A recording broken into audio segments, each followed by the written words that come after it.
Oke, berbicara mengenai gaya gesek ya. Jadi kalian pernah lihat nggak sih ban mobil atau motor atau sepeda pun, coba deh kalian perhatiin atau kalian pegang ya, pasti itu permukaannya kasar. Hal itu disengaja karena untuk memaksimalkan gaya gesek. Kalau permukaan si bannya itu licin, itu bisa bahaya banget kalau ngerem, bisa-bisa kecelakaan. Nah, karena gaya geseknya itu kurang maksimal ya. Udah kebayang belum mengenai gaya gesek? Kalau misal udah, nanti kami akan membahas mengenai pengertian-pengertian, terus rumus-rumus dan contoh-contoh soal. Maka dari itu simak videonya sampai habis. Apa itu gaya gesek?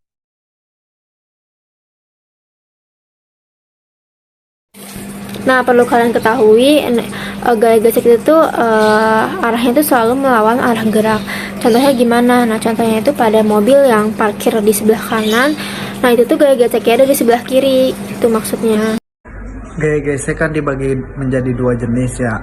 Yang pertama itu ada gaya gesek statis dan gaya gesek kinetis. Nah, di sini ada perbedaan dari dua jenis gaya tersebut. Jadi apa sih perbedaannya? Gaya gesek statis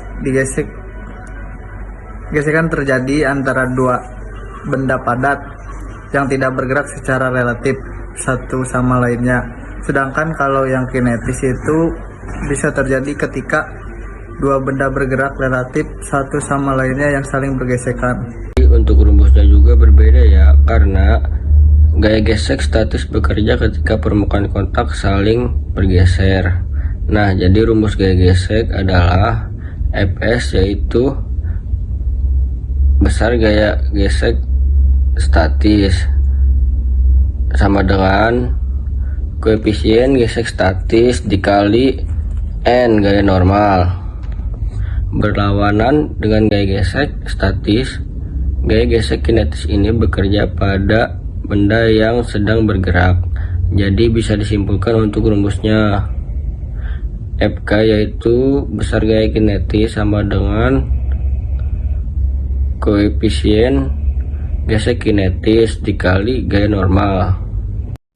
Oke, di sini gimana sih cara menentukan gerak benda itu diam?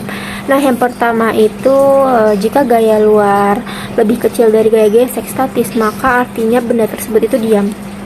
Yang kedua, jika gaya luar sama dengan gaya gesek statis, artinya benda tersebut itu tepat akan bergerak.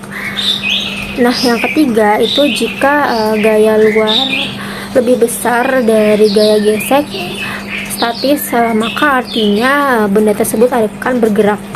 Hukum Newton.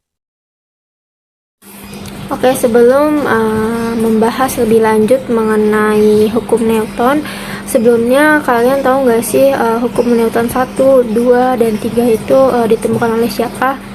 Nah, hukum Newton ini tuh ditemukan oleh bapak klasik fisika yang bernama Isaac Newton pada tanggal 5 Juli 1687. Jadi hukum Newton itu kan ditemukan 3. Nah, masing-masing dari ketiga itu tuh memiliki bunyi dan rumus juga yang berbeda-beda. Hukum Newton 1. Jika resultan gaya yang bekerja pada suatu benda bernilai 0, maka benda yang awalnya diam akan tetap diam. Jadi hukum Newton 1 dapat ditulis sebagai sigma F sama dengan 0.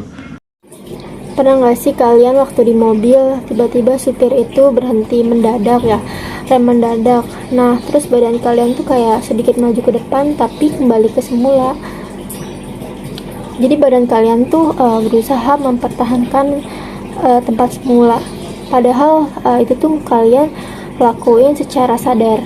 Nah, itu tandanya ada hukum Newton pertama yang bekerja di tubuh kalian. Hukum Newton 2. Sebuah benda dengan massa mengalami gaya resultan sebesar F akan mengalami percepatan yang arahnya sama dengan arah gaya dan besarnya berbanding lurus terhadap F berbanding terbalik terhadap M. Maka dapat dituliskan rumus berikut. Kalau misal kita dorong sepeda atau dorong motor, menarik gerobak, bermain kelereng, terus menimba air itu adalah contoh dari hukum Newton kedua. Gaya aksi dan reaksi dari dua benda memiliki besar yang sama dengan arah berkebalikan dan segaris. Secara matematis, hukum Newton 3 dapat ditulis dalam bentuk persamaan sebagai berikut. Paksi sama dengan min preaksi. Nah, kalau hukum Newton ketiga itu contohnya seperti kita mendorong tembok ya. Kita mendorong tembok itu disebut juga dengan aksi. Nah, tembok juga memberikan rasa sakit kepada kita. Tembok juga mendorong tubuh kita. Nah, itu yang disebut juga dengan reaksi. Terus gaya dorong bahan bakar pada roket yang menyebabkan roket itu terdorong ke depan dan terbang ke angkasa. Itu adalah contoh hukum Newton ketiga. Oke, tadi kan kita sudah membahas mengenai pengertian-pengertian dan rumus-rumus. Nah, untuk memperdalam materinya, di sini kami akan membahas mengenai contoh-contoh soal. Nah, di sini tuh ada soal balok A bermasa 4 kg diletakkan di atas balok B yang bermasa 6 kg. Kemudian, balok B ditarik dengan gaya V di atas lantai mendatar licin sehingga gabungan balok itu mengalami percepatan 1,8 meter per sekon kuadrat. Jika tiba-tiba balok A terjatuh, maka berapakah percepatan yang dialami oleh balok B? Nah, jadi penyelesaiannya itu diketahui massa balok A itu 4 kg. Massa balok B-nya itu 6 kg. Percepatannya itu 1,8 meter per sekon kuadrat.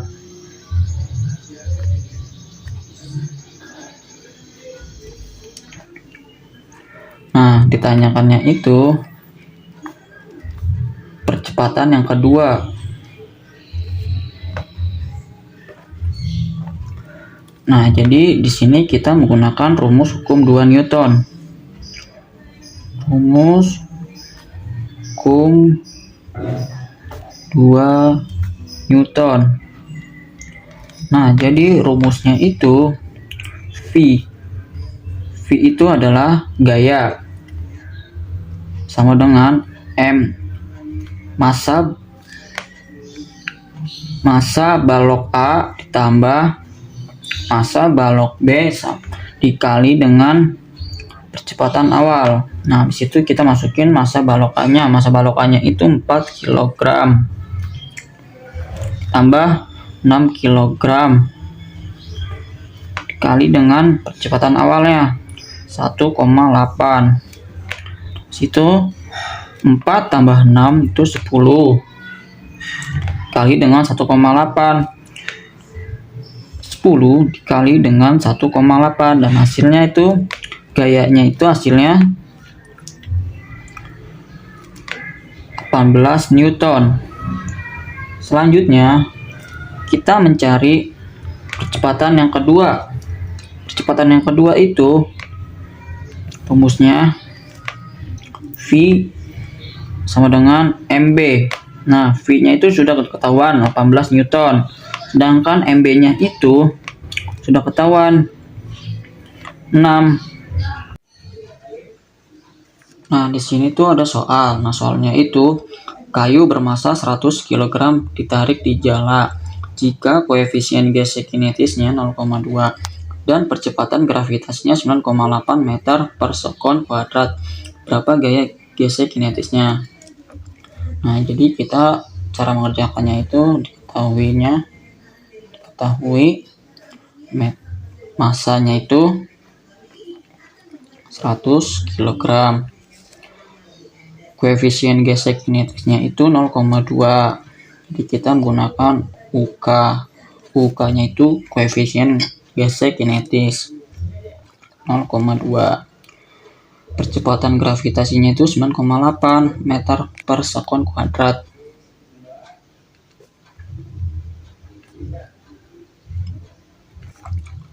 Nah, ditanya itu berapa gaya gesek kinetisnya. Kita menggunakan FK. Situ kita jawab. Jadi rumus gaya gesek kinetisnya itu FK sama dengan UK-nya itu koefisien gesek kinetis. Dalam kurung massa kali dengan gravitasi. FK sama dengan UK-nya itu 0,2 atau koefisien gesek kinetisnya itu 0,2 kali dalam kurung masanya itu 100 kg. Gravitasinya itu 9,8 meter per sekon kuadrat.